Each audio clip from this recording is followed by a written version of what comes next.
Selamat pagi Bapak Ibu dan Saudara yang kasih Tuhan. Kita bersyukur hari yang baru Tuhan anugerahkan bagi kita. Mari dalam salam pagi hari ini kita membaca firman Tuhan di kitab 1 Samuel pasal 16. Berfirmanlah Tuhan kepada Samuel, "Berapa lama lagi engkau berduka cita karena Saul? Bukankah ia telah kutolak sebagai raja atas Israel?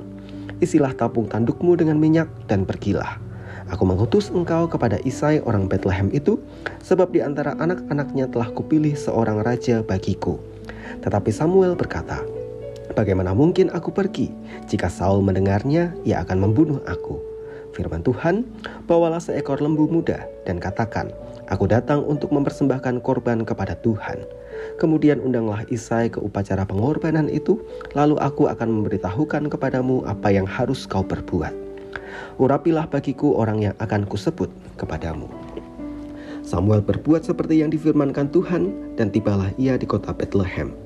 Para tua-tua di kota itu datang mendapatkannya dengan gemetar dan berkata, "Adakah kedatanganmu ini membawa selamat?" Jawabnya, "Ya, benar. Aku datang untuk mempersembahkan korban kepada Tuhan. Kuduskanlah dirimu dan datanglah dengan daku ke upacara pengorbanan ini."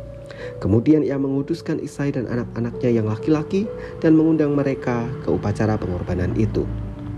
Ketika mereka itu masuk dan Samuel melihat Eliab, lalu pikirnya, "Sungguh di hadapan Tuhan sekarang berdiri yang diurapinya." Tetapi berfirmanlah Tuhan kepada Samuel, "Janganlah pandang parasnya atau perawakan yang tinggi, sebab aku telah menolaknya. Bukan yang dilihat manusia, yang dilihat Allah. Manusia melihat apa yang di depan mata, tetapi Tuhan melihat hati." Lalu Isai memanggil Abinadab dan menyuruhnya lewat di depan Samuel. Tetapi Samuel berkata, "Orang ini pun tidak dipilih Tuhan." Kemudian Isai menyuruh Syama lewat, tetapi Samuel berkata, "Orang ini pun tidak dipilih Tuhan." Demikianlah Isai menyuruh ketujuh anaknya lewat di depan Samuel, tetapi Samuel berkata kepada Isai, "Semuanya ini tidak dipilih Tuhan." Lalu Samuel berkata kepada Isai, "Inikah anakmu semuanya?" Jawabnya, "Masih tinggal yang bungsu, tetapi sedang mengembalakan kambing domba." Kata Samuel kepada Isai, "Suruhlah memanggil dia, sebab kita tidak akan duduk makan sebelum ia datang kemari." Kemudian disuruhnyalah menjemput dia. Ia kemerah-merahan, matanya indah dan parasnya elok. Lalu Tuhan berfirman, "Bangkitlah, urapilah dia, sebab inilah dia." Samuel mengambil tabung tanduk yang berisi minyak itu dan mengurapi Daud di tengah-tengah saudara-saudaranya. Sejak hari itu dan seterusnya berkuasalah roh Tuhan atas Daud. Lalu berangkatlah Samuel menuju Rama. Tetapi roh Tuhan telah mundur daripada Saul dan sekarang ia diganggu oleh roh jahat yang daripada Tuhan. Lalu berkatalah hamba-hamba Saul kepadanya, "Ketahuilah, roh jahat yang daripada Allah mengganggu engkau. Baiklah Tuanku menitahkan hamba-hambamu yang di depanmu ini mencari seorang yang pandai bermain kecapi.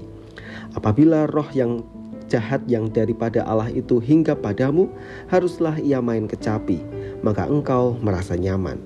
Berkatalah Saul kepada hamba-hambanya itu, "Carilah bagiku seorang yang dapat main kecapi dengan baik, dan bawalah dia kepadaku." Lalu jawab salah seorang hamba itu, katanya, "Sesungguhnya aku telah melihat salah seorang anak laki-laki Isai, orang Betlehem itu, yang pandai main kecapi. Ia seorang pahlawan yang gagah perkasa, seorang prajurit yang pandai bicara, elok perawakannya, dan Tuhan menyertai dia."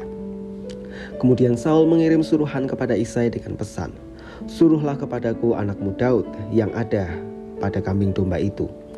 Lalu Isai mengambil seekor keledai yang dimuati roti, sekirbat anggur, dan seekor anak kambing. Maka dikirimkannyalah itu kepada Saul dengan perantaraan Daud anaknya. Demikianlah Daud sampai kepada Saul dan menjadi pelayannya. Saul sangat mengasihinya, dan ia menjadi pembawa senjatanya. Sebab itu Saul menyuruh orang kepada Isai mengatakan, "Biarkanlah Daud tetap menjadi pelayanku, sebab aku suka kepadanya." Dan setiap kali apabila roh yang daripada Allah itu hinggap pada Saul, maka Daud mengambil kecapi dan memainkannya. Saul merasa lega dan nyaman, dan roh yang jahat itu undur daripadanya. Tuhan melihat hati. Pernyataan ini sangat kuat mengiringi pemilihan Daud sebagai raja pengganti Saul. Dari semua anak laki-laki yang diperhadapkan Isai kepada Samuel, justru Daud yang dipilih Tuhan Allah dan diurapi menjadi raja.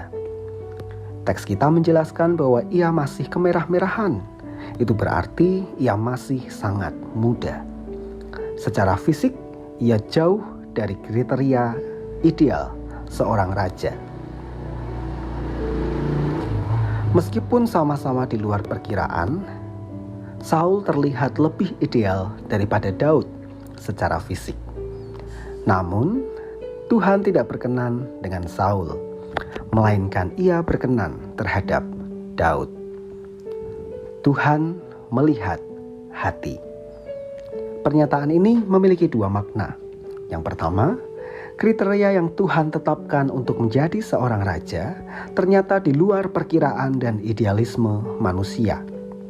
Yang kedua, hati berbicara soal ketulusan dan kesungguhan untuk takut akan Tuhan. Oleh karena itu, pernyataan ini tidak boleh dianggap merendahkan kriteria yang Tuhan inginkan. Justru, kriteria ini melampaui kriteria manusia. Karena yang dilihat Tuhan adalah hati, yaitu sesuatu dalam diri manusia yang tidak bisa ditutup-tutupi di hadapan Tuhan. Maka sesungguhnya kriteria ini sangatlah berat. Saudara-saudara yang kasih Tuhan, dari sini kita belajar. Barangkali di mata sesama, kita bukanlah siapa-siapa atau orang yang dilihat dengan kriteria yang ideal. Ada kelemahan maupun kekurangan.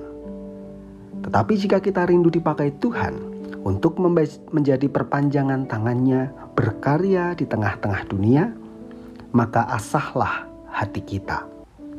Hati yang takut akan Tuhan. Ia sangat menghargai hati yang demikian, yaitu hati yang rindu mengenal dan melakukan kehendak-Nya. Mari kita berdoa. Terima kasih Tuhan, karena kami adalah umat yang Tuhan pilih untuk menjadi orang-orang yang menerima anugerah dari Tuhan, maupun orang-orang yang Tuhan layakkan untuk melayani Tuhan, berkarya bersama-sama Tuhan di tengah dunia. Siapakah kami ya Tuhan? Kami lemah dan memiliki kekurangan. Tetapi satu yang kami inginkan, bahwa di tengah berbagai kekurangan itu, Tuhan berkenan memakai kami. Maka tolong kami agar kami dapat mengasah hati kami untuk menjadi hati yang senantiasa takut akan Tuhan. Sehingga kami mampu mengenali apa yang Tuhan mau untuk kami kerjakan. Demikian pula kami juga dengan takut mengerjakan itu semua dalam jerih juang dan karya kehidupan kami. Kami menyerahkan aktivitas kami sepanjang hari ini. Mohon Tuhan memberkati. Di dalam nama Tuhan kami Yesus Kristus, kami berdoa. Amin.